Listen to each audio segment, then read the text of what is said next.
विभूतिभ्यः याभ्यः विभूतिस् through whom त्वं व्याप्य इमान् लोकान् तिष्ठसि. You spread these worlds, sit. He arhasi vaktum. Because are capable to explain. Asheshin divya atma vibhutya. All vibhutis in the form of divine living souls. Vibhutibhya yabhya. Tvam vyapya iman lokan tishtasi. He arhasi vaktum. Asheshin divya atma vibhutya. Interpretation.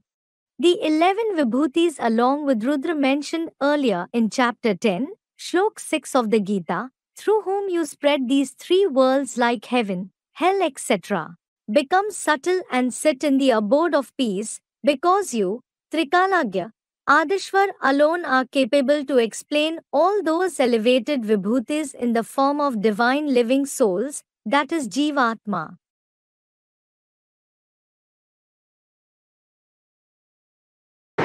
We माने विशेष. वी means special. भूति माने रचना. Bhuti means creation. उत्पन्न हुई रचना. The creation that is created. Vibhu. Vibhu. उन्होंने अर्थ लगा दिया है सर्वव्यापी. They have derived its meaning as omnipresent.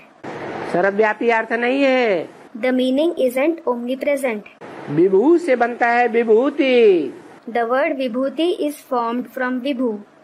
जो सप्तऋषि है, The 7 sages, जो 8 नारायण है, वो भगवान की विभूतियाँ हैं. the 8 Narayans are the vibhutis of God. Shiv की अष्टमूर्तियाँ, The 8 personalities of Shiv, जो सभी धर्मों के पूर्वज हैं. who are the ancestors of all the religions. 4 Brahma के पहले पहले पुत्र. The first 4 sons of Brahma, Sanat Sanatan Sanandan Sanat Kumar. that is Sanat, Sanatan, Sanandan and Sanat Kumar. ये भगवान की विभूतियाँ हैं. These are the vibhutis of God. जब इस सृष्टि रूपी रंगमंच का पर्दे के पीछे रहकर पार्ट बजाने वाला शिव सुप्रीम सोल आता है, ज्योति बिंदु निराकार, और वो आकर के जो ज्ञान सुनाता है. When Shiv Supreme Soul, the incorporeal point of light, who plays a part behind the curtain of the stage-like world, comes and narrates the knowledge, जानकारी देता है अपनी मनुष्य सृष्टि के बाप की और प्राणी मात्र की. gives his own information, the information of the father of the human world, of the living beings, मुख्य मुख्य पार्टधारियों की भी, जिन्हें गीता में कहा गया विभूति.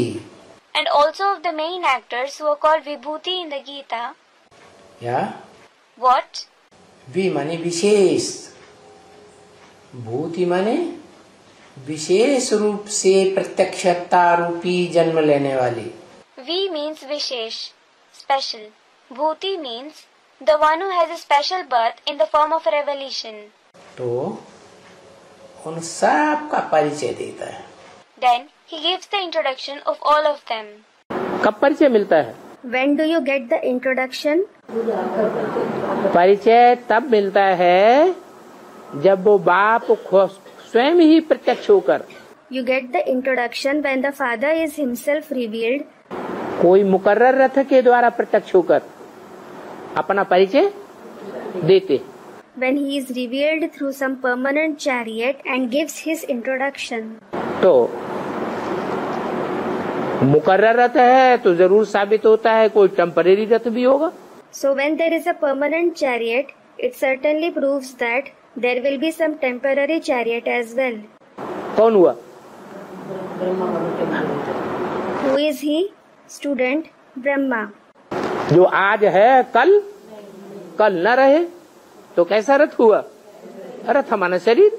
The one who exists today and tomorrow he doesn't. What kind of chariot is he?